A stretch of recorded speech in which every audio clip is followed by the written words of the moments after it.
Désolation, colère et espoir C'est en ça. même temps, vous dites Hélène. Qu'en dites-vous, Georges Fenech? Moi aussi, hein, c'est une tragédie. C'est une tragédie humaine d'abord, parce qu'on a 3 jeunes soldats du feu qui sont morts. Et d'ailleurs, on peut se féliciter, je dirais par ailleurs, du travail extraordinaire des sapeurs-pompiers, qui ont sans aucun doute sauvé des vies. Tragédie économique, hein, pour toute une région touristique, tragédie patrimoniale pour toutes ces forêts et ces territoires qui disparaissent en cendres. C'est notre premier sentiment. Après, effectivement, nous aurons l'occasion de réfléchir peut-être à quelle est la parade pour l'avenir, parce que des feux de cette importance, on risque d'en avoir, compte tenu du réchauffement climatique, et on a le sentiment, mais on ne va pas polémiquer, qu'effectivement, on n'a pas encore vraiment pris la mesure de ce qui nous attend, quoi. J'ai repensé ce matin à la phrase de Jacques Chirac il y a une vingtaine d'années: notre maison brûle Voilà. et nous regardons ailleurs, sauf que là, elle brûle vraiment, Voilà. la maison au sens propre et littéral, Georges Fenech. Mais bien sûr, et donc elle brûle, mais en même temps, qu'est-ce qu'on fait?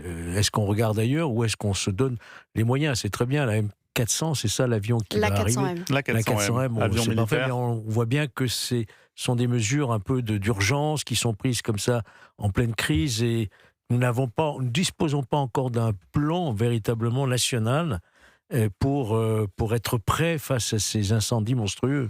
Des incendies détaillés ce matin par le ministre Laurent Nunez. Je vous propose de l'écouter lors d'un point presse donné il y a quelques minutes. On enregistre une superficie brûlée sur l'ensemble du territoire qui est légèrement inférieure à 98 000 hectares, notamment avec la progression du feu en Gironde, ce qui est évidemment un record historique. Le Premier ministre a annoncé hier un renfort de 1000 militaires. Nous en avons déjà 500 qui sont à la manœuvre et 500 autres qui vont arriver maintenant dans les heures qui viennent. Cet après-midi, nous aurons un premier vol de l'A400M. Voilà, qui aura pour mission de déverser du produit retardant, notamment sur les secteurs de la ligne de front de feu. Donc on vient d'en discuter avec Madame la préfète de Gironde.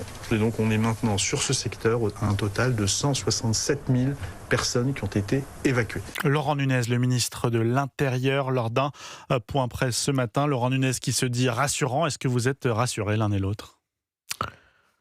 Georges Fenech. En tout cas, ils font le maximum, ça c'est certain. Est-ce qu'on doit être rassuré? Non, on ne peut pas être rassuré alors qu'on a toujours des conditions venteuses, climatiques, qui rendent très très compliqué le travail des sapeurs-pompiers.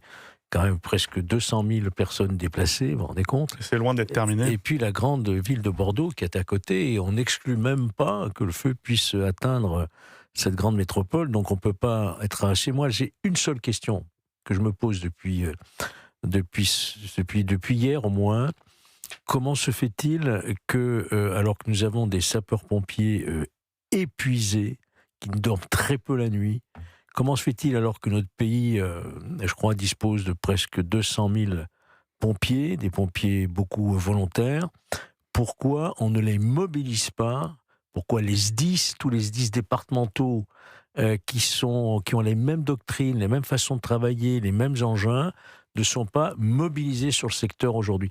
C'est pas une polémique, hein, c'est une Non, question. vous posez la question. On parle de mutualisation avec l'Europe, mais on a chez nous les forces nécessaires pour assurer les relèves, pour assurer des renforts. On rentre 200 000 pompiers. Comment se fait-il qu'ils ne soient pas à pied d'œuvre maintenant sur le terrain, quoi? Eh bien, je vous C'est la propose. question que je me pose.